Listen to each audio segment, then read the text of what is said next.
Halo, apa kabar anak-anak kelas 5 yang luar biasa? Masih bersama saya, Bapak Ujang Herman.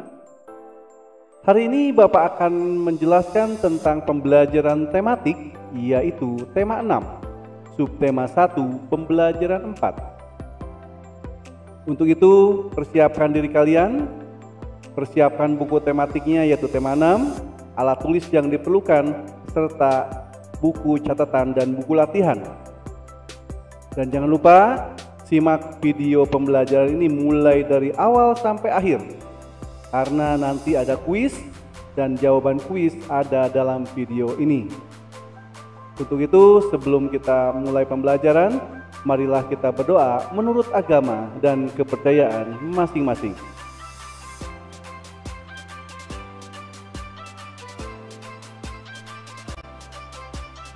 Baik, anak-anakku yang terkasih, sebelum pembelajaran ini dimulai, akan Bapak bacakan dulu tujuan pembelajaran yang harus dicapai hari ini.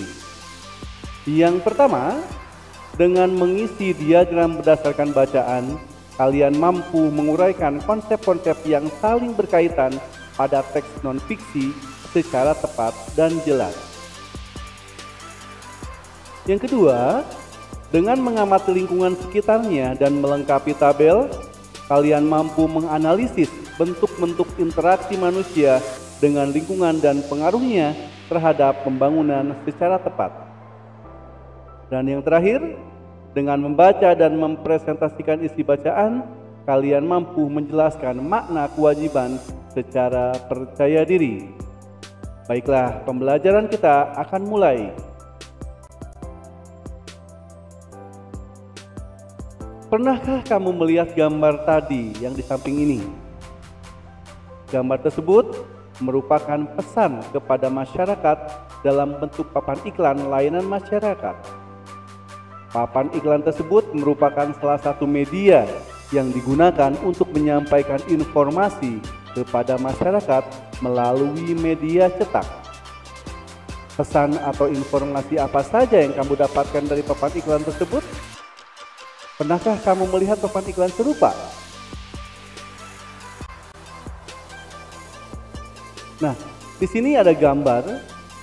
Yang pertama, gambar sungai yang kotor, penuh sampah, dan ikan-ikannya sampai mati.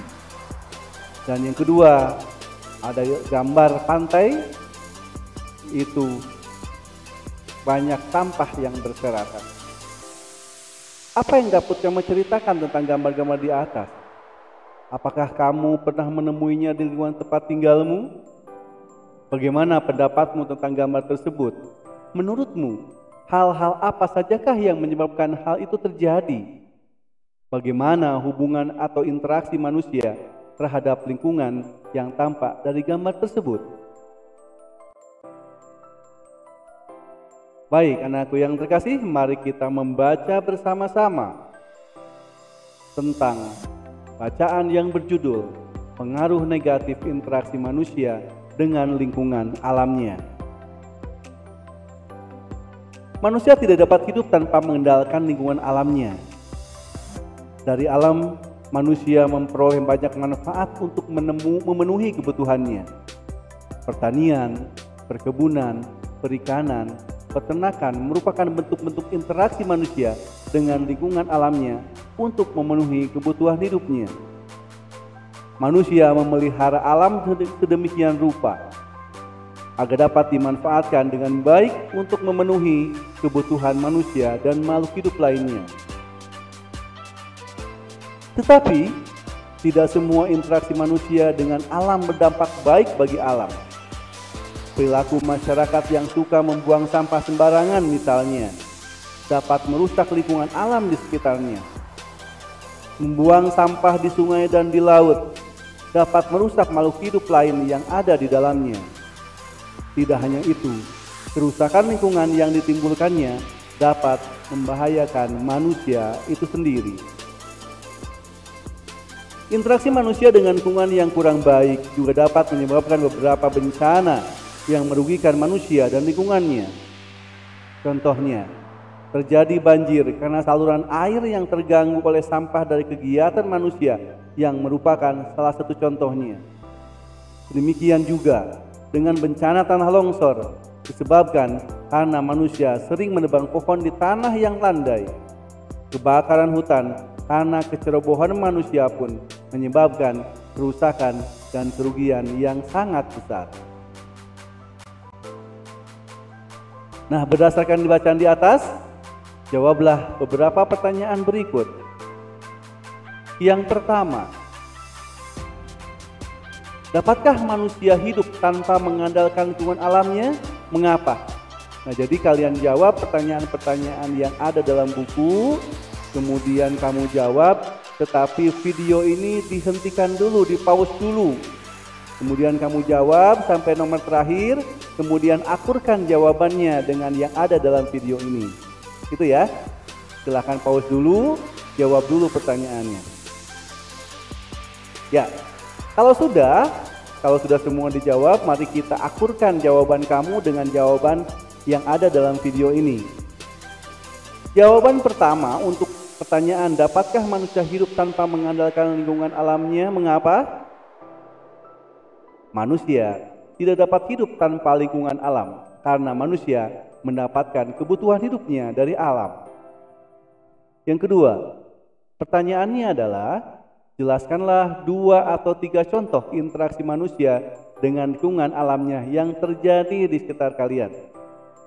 Jawabannya, contoh misalkan, petani menanam padi di sawah, kemudian nelayan mencari ikan di laut. Mungkin kamu punya jawaban yang lain, ya. Nomor 3, sebutkan dan jelaskan contoh interaksi manusia dengan lingkungan alamnya yang merugikan manusia dan lingkungannya.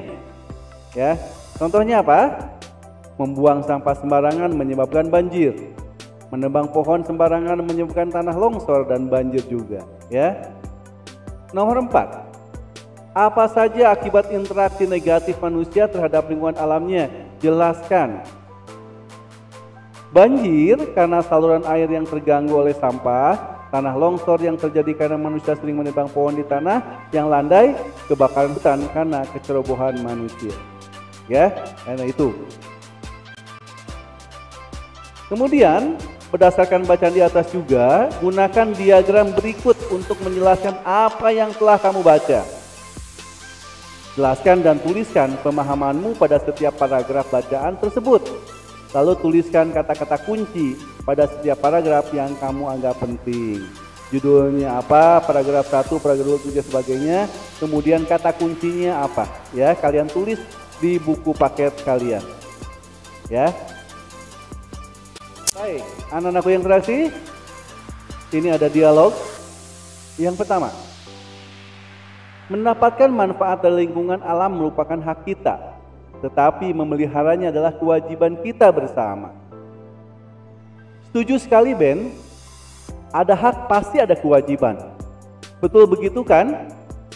Kita sebagai pelajar pun memiliki kewajiban yang harus dilakukan selain hak yang harusnya kita dapatkan. Apa saja kewajiban kita? Ya. Baik, kita akan membahas kewajiban warga negara dan siswa. Apakah yang kamu rasakan jika sekolahmu dipenuhi dengan sarana belajar yang kotor, penuh coretan dan rusak? Demikian juga dengan dinding sekolah yang penuh coretan, buku siswa yang sobek-sobek, kamar mandi sekolah yang kotor, dan bangku-bangku kelas yang penuh dengan tulisan-tulisan.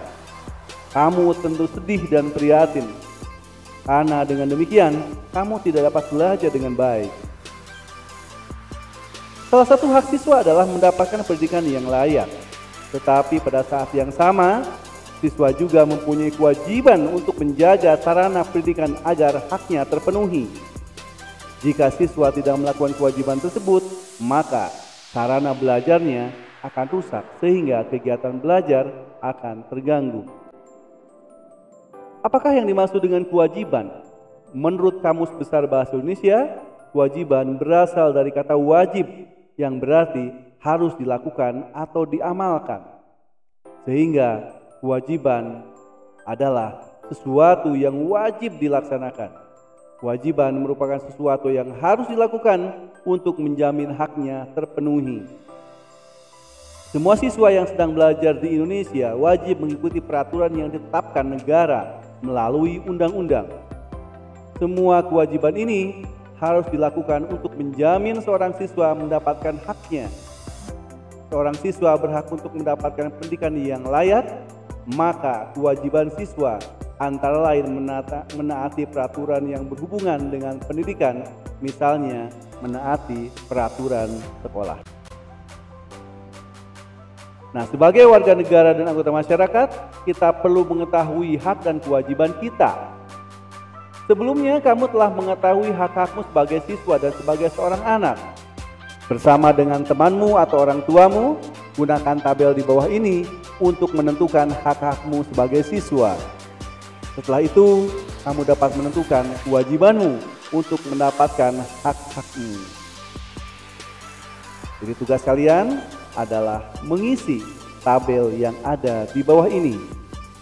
Tabel pertama berisi hakmu sebagai siswa di sekolah, kewajibanmu sebagai siswa di sekolah. Contoh misalkan, hakmu mendapatkan pendidikan yang layak, dan kewajibanmu adalah menjaga sarana pendidikan. Begitu seterusnya. Isi hak kalian sebagai siswa dan isi kewajiban kalian sebagai siswa di sekolah. Kemudian tabel yang kedua, hakmu sebagai anak di rumah dan kewajibanmu sebagai anak di rumah. Kalian isi pada tabel yang ada di dalam buku tersebut, ya. Mari kita lanjut. Nah, sebelum pembelajaran ini diakhiri, kalian jawab pertanyaan-pertanyaan yang ada dalam kuis ini. Ada 3 pertanyaan yang harus kalian jawab. Kemudian jawabannya ada dalam video ini, mulai dari awal sampai akhir. Tolong ditulis soalnya, kemudian jawab dalam kertas atau buku latihan kalian. Baik, anak-anakku yang terkasih, demikianlah pembelajaran kita hari ini.